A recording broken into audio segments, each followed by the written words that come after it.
نیکیوں کے اس موسم بہار رمضان المبارک میں ضرورت ہے کہ ہم انسانیت کی سب سے عظیم ہستیاں انبیاء کرام کے قصے سنیں تاکہ ان کی روشنی میں ہم اپنی زندگی میں سدھار لا سکیں۔ تو آئیے سنتے ہیں پروگرام نبیوں کے قصے۔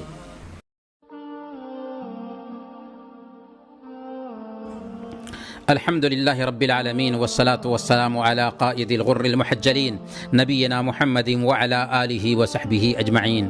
محترم ناظرین، السلام علیکم ورحمۃ اللہ وبرکاتہ۔ پروگرام نبیوں کے قصے میں آپ سب کا استقبال ہے۔ ہم انبیاء کرام کی پاکیزہ زندگی کے پاکیزہ قصے ہر دن آپ کو سنا رہے ہوتے ہیں۔ آج بھی ہم آپ کو ایک نبی اور ان کی قوم کی سرکشی کی کہانی سنائیں گے۔ آپ نے پچھلے ایپیسوڈ میں سنا تھا کہ نوح علیہ السلام کے زمانے میں جو طوفان آیا تھا اس میں سارے نافرمان تباہ اور برباد ہو گئے تھے۔ جو لوگ کشتی نوح میں سوار تھے سب ایمان والے تھے اور وہی بچ گئے تھے۔ اس طرح پھر اہل ایمان زمین پر پھیلنے لگے۔ سارے لوگ توحید پر قائم تھے، لیکن شیطان طاق میں لگا ہوا تھا، پوری کوشش کر رہا تھا کہ کس طرح دوبارہ انسانوں کو شرک میں پھنسا دے۔ چنانچہ اس نے سب سے پہلے قبیلہ عاد کو شرک میں پھنسانے میں کامیابی حاصل کر لی۔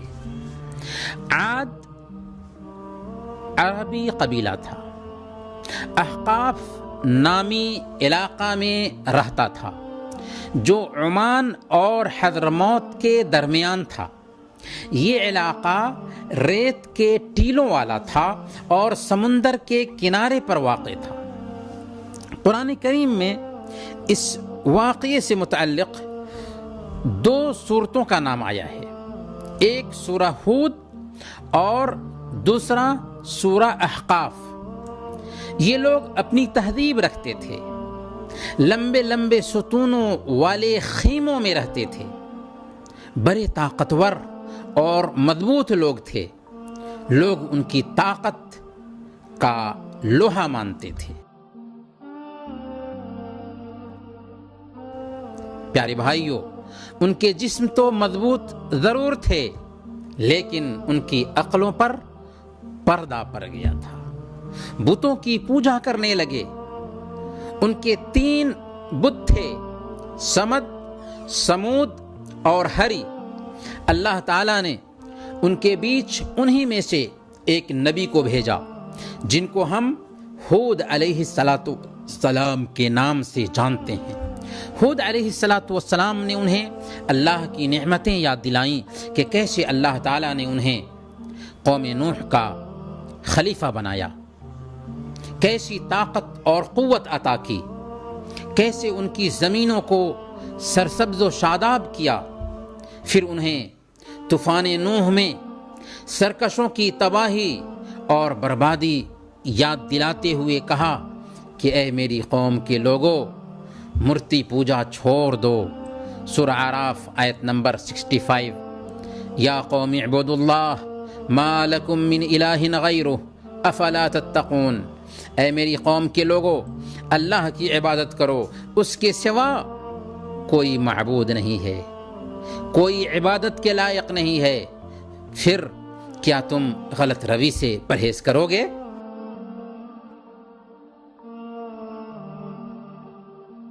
لیکن کیا قوم نے بات مان لی؟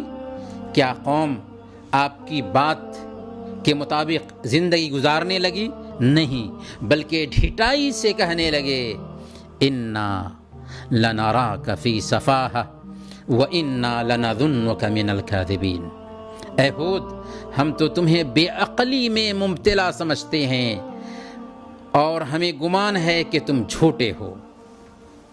دیکھیے، اللہ کے دین سے محروم ہونے کے بعد انسان کی کیا حالت ہوتی ہے کہ خود حماقت میں ہیں، خود بدعقلی کے شکار ہیں، پاگل پن کے شکار ہیں۔ کہ اینٹ اور پتھر کی مورتیوں کے سامنے سر ٹیکتے ہیں اور الٹے نبی کو بے عقل اور جھوٹا بنا رہے ہیں۔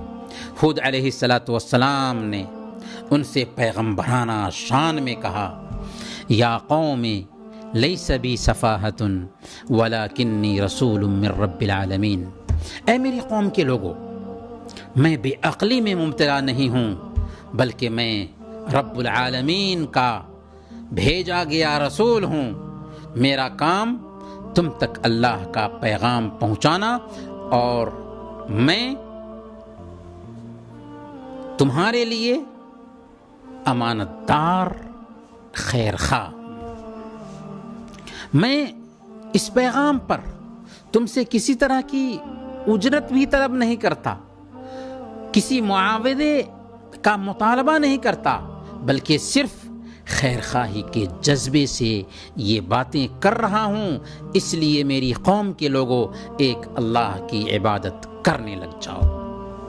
لیکن ان کی فطرت مسخ ہو چکی تھی، لاکھ سمجھانے کے باوجود بھی انہیں سمجھ نہیں آئی، بلکہ بہکی بہکی باتیں کرتے ہوئے کہنے لگے، اجئتنا لنعبد اللہ وحدہ ونذر ما کان یعبد آباؤنا، تم ہمارے پاس اس لیے آئے ہو کہ ہم اکیلے ایک اللہ کی عبادت کریں اور ہمارے باپ دادا جن کو پوچھتے چلے آ رہے ہیں ان کو چھوڑ دیں؟ یہ کیسی حماقت کی بات ہوگی؟ جی ہاں، آج بھی کتنے لوگوں کو شرک سے روکیں، توحید کا پیغام سنائیں تو وہ یہی کہیں گے کہ ہمارے پروج، ہمارے باپ دادا ایسا ہی کرتے آ رہے تھے، کیا وہ غلط تھے؟ پیارے بھائیوں، انہوں نے آپ کی نبوت کا ہی انکار نہیں کیا، اس کے ساتھ ساتھ انہوں نے آخرت کا بھی انکار کیا، آخرت کے بھی وہ منکر تھے۔ وہ کہنے لگے، سورہ المؤمنون آیت نمبر 35، اَیَحِدُکُمْ أَنَّکُمْ اِذَا مِتْتُمْ وَكُنْتُمْ تُرَابًا وَعِظَامًا أَنَّکُمْ مُخْرَجُونَ، کیا یہ تم سے کہتا ہے کہ جب تم مر جاؤ گے، مٹی ہو جاؤ گے اور ہڈیوں کے علاوہ کچھ نہیں رہے گا، اس وقت تم قبروں سے نکالے جاؤ گے؟ یہ تو عجیب بات کرتا ہے۔ یعنی جب جسم گل کر مٹی ہو گیا، ہڈیاں بکھر گئیں، تو آخر پھر دوبارہ جسم کیسے بن سکتا ہے؟ پھر قیامت کا مطلب کیا ہوا؟ کیسے مردہ زندہ ہوں گے؟ اس طرح کے فلسفے بگار رہے تھے۔ خود علیہ السلام نے نہایت صبر کے ساتھ ان کو قیامت کے بارے میں سمجھایا کہ یہ دنیا امتحان گاہ ہے،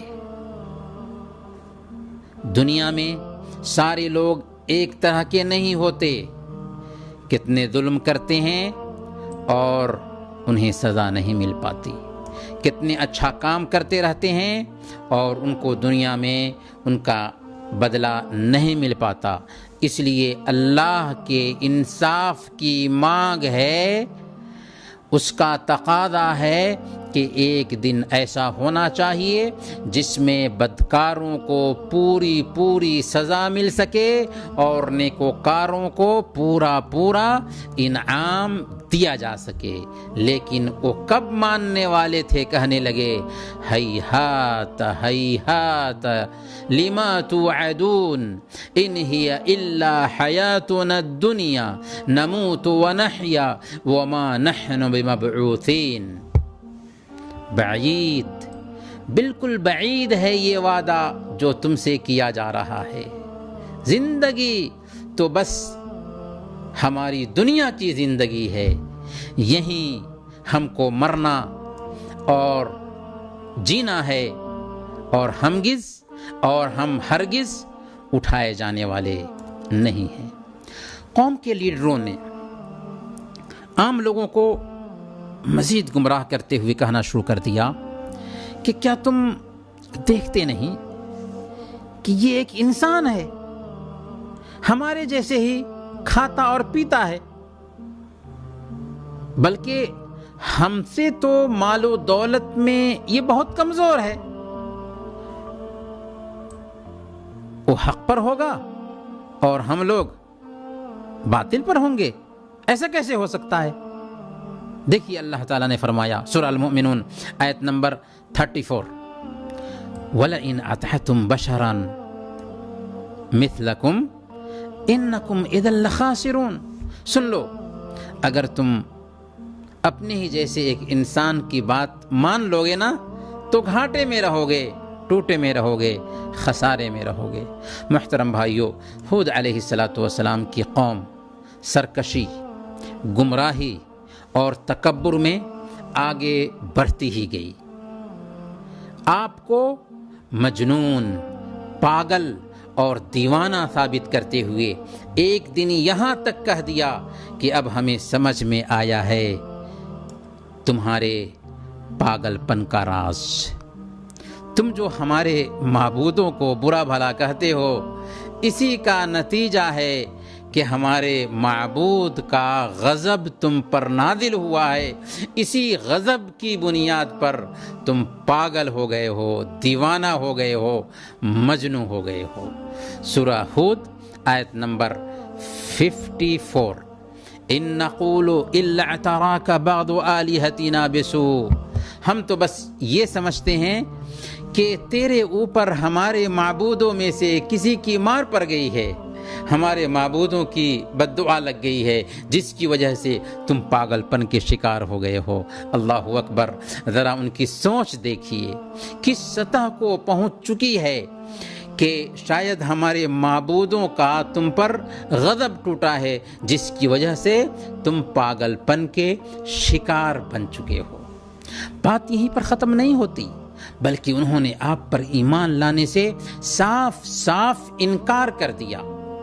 تب آپ نے ان کے معبودوں سے براءت کا اظہار کر لیا اور ان سے خطاب کرتے ہوئے کہا، جس میں ایک طرح کا الٹیمیٹم بھی تھا۔ سورہ ہود آیت نمبر 57، فَإِن تَوَلَّوْا فَقَدْ أَبْلَغْتُكُمْ مَا أُرْسِلْتُ بِهِ عَلَيْكُمْ وَيَسْتَخْلِفُ رَبِّي قَوْمًا غَيْرَكُمْ وَلَا تَضُرُّونَهُ شَيْئًا۔ اگر تم منہ پھیرتے ہو تو پھیر لو، تمہاری مرضی، لیکن جو پیغام دے کر میں تمہارے پاس بھیجا گیا تھا وہ تم کو میں پہنچا چکا ہوں۔ اب میرا رب تمہاری جگہ پر دوسری قوم کو لائے گا اور پھر تم اس کا کچھ بھی بگاڑ نہ سکو گے۔ یہ الٹیمیٹم تھا، لیکن قوم پر نصیحت کا کوئی اثر نہ ہوا، ٹس سے مس نہ ہوئی اور الٹے عذاب کا مطالبہ کرنے لگی۔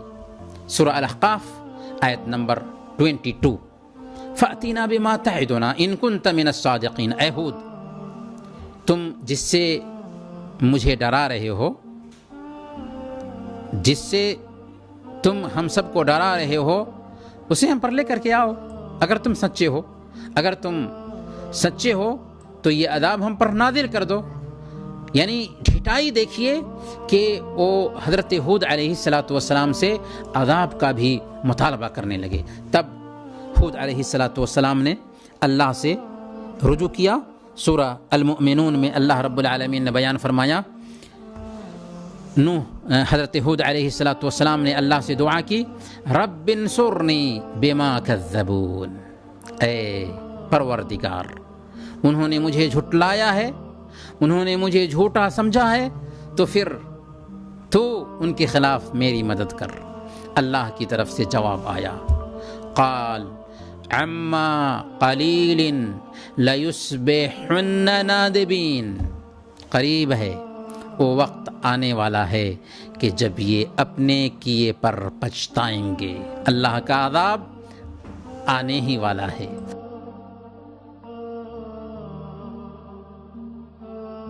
چنانچہ سب سے پہلے اللہ نے انہیں قحط سالی میں مبتلا کر دیا۔